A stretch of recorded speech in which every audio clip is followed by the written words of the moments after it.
Bienvenue dans cette nouvelle édition du QG News. Au sommaire de l'actualité, l'autonomie du Sahara occidental reste un sujet sensible au sein du Conseil de sécurité des Nations Unies.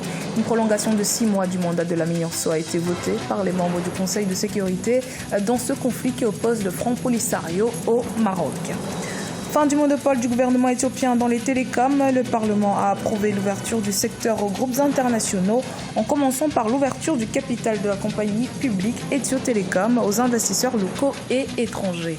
Et puis l'offensive lancée sur Tripoli par le maréchal Khalifa Haftar début avril 2019 empêche une centaine de milliers d'enfants d'étudier. Les écoles s'étant transformées en refuge pour des dizaines de milliers de personnes déplacées.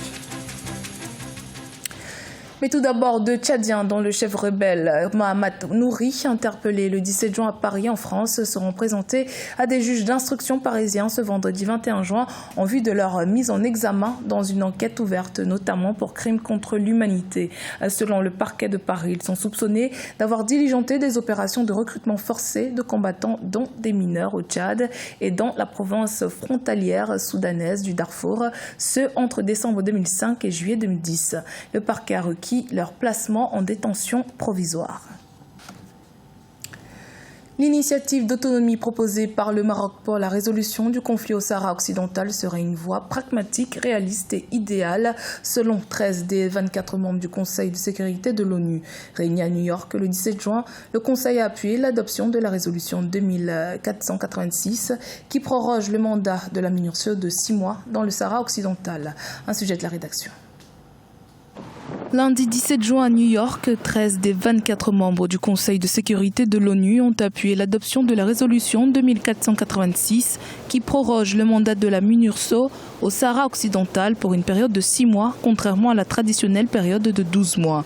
Après son adoption, plusieurs diplomates, parmi lesquels le diplomate ivoirien, ont qualifié le plan d'autonomie du Maroc de solution politique sérieuse et crédible au conflit du Sahara occidental, conflit qui perdure maintenant depuis 4 décennies entre le royaume chérifien et le Front Polisario.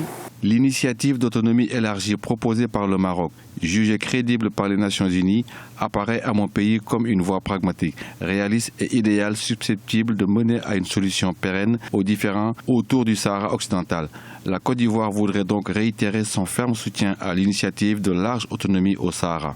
En effet, selon ce projet proposé en 2007, les habitants du Sahara occidental disposeront d'un parlement et un gouvernement autonome, comparable au système de gouvernance espagnol. L'enseignement ou la gestion des affaires du Sahara reviendra à ce pouvoir autonome, alors que les affaires étrangères, la défense, la monnaie, la gendarmerie ou la douane resteront aux mains de Rabat. La résolution 2468-2019 des Nations Unies rentre dans le cadre d'un compromis entre le Maroc, qui revendique toujours une souveraineté prééminente sur le Sahara occidental, et le peuple sahraoui qui revendique l'autodétermination en vertu de la charte, puisque les concepts de dialogue pragmatique, réaliste, mutuellement avantageux sont consacrés par la résolution, et d'autre part, il est vrai que le principe d'une autonomie ou d'une indépendance, l'indépendance n'est plus tellement adoptée par la résolution. Donc, ce qui veut dire qu'il y a un adoucissement de ce postulat premier, mais cela ne permet pas de dire aujourd'hui que l'un des deux acteurs l'a complètement emporté, même si le Maroc est en train de marquer des points du point de vue diplomatique. Après l'échec de nombreuses résolutions et plans suggérés par divers organismes des Nations Unies pour résoudre le différend sur le Sahara occidental, cette nouvelle résolution est source de beaucoup d'espoir concernant la résolution du conflit sahraoui. Le Parlement éthiopien a adopté le 14 juin un projet de loi portant sur l'ouverture des télécoms au secteur privé. Un texte qui devrait permettre aux entreprises étrangères d'investir en Éthiopie, avec en ligne de front la société Ethio Telecom, propriété exclusive de l'État, qui devrait être scindée. Aïssa Toubari.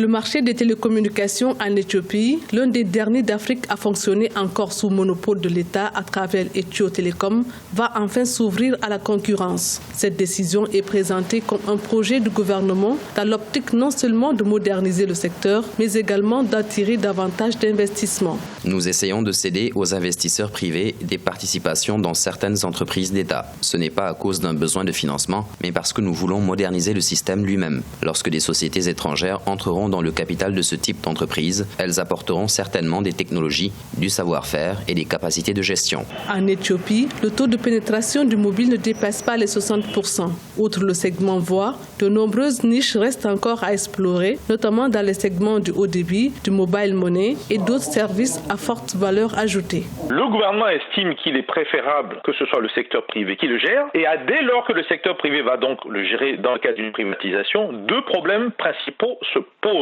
Un, à combien ils vont céder ce télécom au secteur privé? Et enfin, quand ça va faire des profits maintenant, la fixation des prix risque de complètement échapper au gouvernement. La vraie question, est-ce que ça va profiter réellement aux populations, notamment en termes de baisse des prix continue? L'économie éthiopienne est l'une des plus dynamiques d'Afrique, mais sa croissance a été principalement tirée jusqu'ici par les investissements publics dans les infrastructures. Une donne que veut changer le gouvernement en adoptant une loi portant libéralisation du secteur des télécommunications qui vise à rendre le pays plus attractif pour les investisseurs. L'offensive lancée par les troupes du maréchal Khalifa Haftar sur Tripoli, la capitale libyenne, affecte fortement les habitants de la ville. Les affrontements violents empêchent notamment les écoliers d'étudier. Les écoles s'étant transformées en abris de fortune pour personnes déplacées. L'homme fort de l'Est libyen veut conquérir le siège du gouvernement d'union nationale soutenu par l'ONU. Philomène Tine.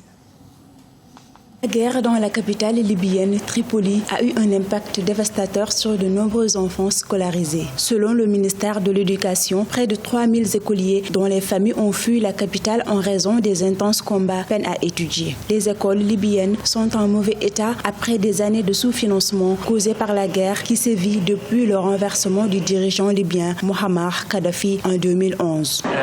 Pour être honnête, à cause de la période écoulée et les 2 derniers mois, il a été décidé par le ministre d'arrêter l'éducation dans certaines écoles, notamment dans les écoles de Tripoli, situées dans des zones touchées par la situation actuelle. Environ 120 000 enfants ne peuvent pas aller à l'école à cause de leur fermeture. Les autorités, aidées par le Fonds des Nations Unies pour l'enfance, UNICEF, ont organisé des cours supplémentaires pendant le Ramadan pour aider les enfants déplacés. Les examens auront lieu à la fin du mois de juin 2019. Nous avons accueilli environ 370 enfants déplacés, mais nous espérons qu'après la fin de l'année scolaire, nous pourrons nous développer en ciblant bien sûr les lieux accueillant des personnes déplacées ou des enfants. Nous voulons continuer à nous développer. Il s'agissait d'un petit essai pour le mois dernier. Le plus important consistera en un plan plus vaste couvrant tous les lieux dans le but de faire en sorte que ces écoles reçoivent le plus grand nombre d'enfants possible. Cette guerre est née début avril 2019 de la volonté des forces fidèles au maréchal Khalifa Haftar de prendre le contrôle de la capitale Tripoli. Une guerre qui a ravagé les banlieues où l'ONU estime que 650 personnes ont été tuées et plus de 90 000 personnes déplacées. Le carrousel de la mode, devenu un rendez-vous incontournable à Pointe-Noire, est un véritable vivier pour le mannequinat congolais. Beaucoup de jeunes talents y sont repérés et décident de se lancer à partir de cette expérience. Mais l'absence de centres de formation adaptés dans le pays commence à se faire sentir. Reportage de notre correspondant Deva Panzo.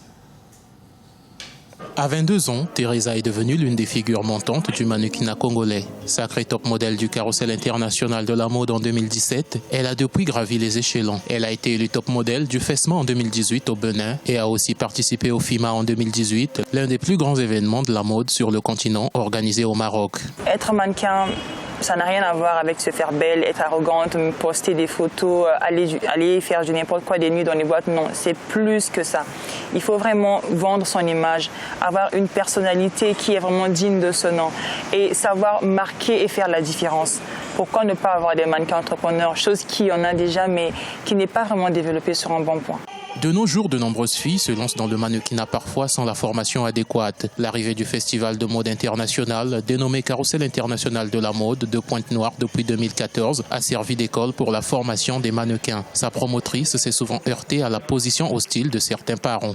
Et je me suis retrouvée le plus souvent à devoir rencontrer des parents pour les rassurer. Et même souvent même à avoir à jurer sur l'honneur parce qu'il y en a qui me font carrément jurer sur l'honneur que je prendrai soin de leur enfant.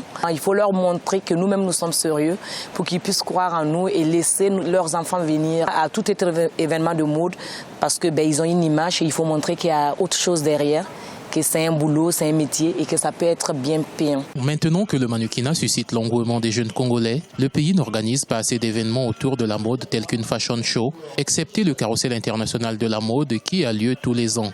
Ces futures stars de la mode devront faire leurs preuves sur les podiums locaux avant de représenter leur pays à l'international. L'actualité sportive pour terminer avec la CAN 2019 qui débute ce vendredi 21 juin en Égypte.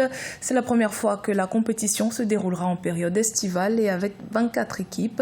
Le match d'ouverture qui débute à 20h GMT opposera l'Égypte, pays hôte, à la sélection du Zimbabwe. Et sachez que jusqu'au 19 juillet, Africa 24 vous propose une émission quotidienne sur la CAN 2019 animée par notre journaliste sportif José Douglas. Une émission spéciale à retrouver tous les jours à 10h GMT.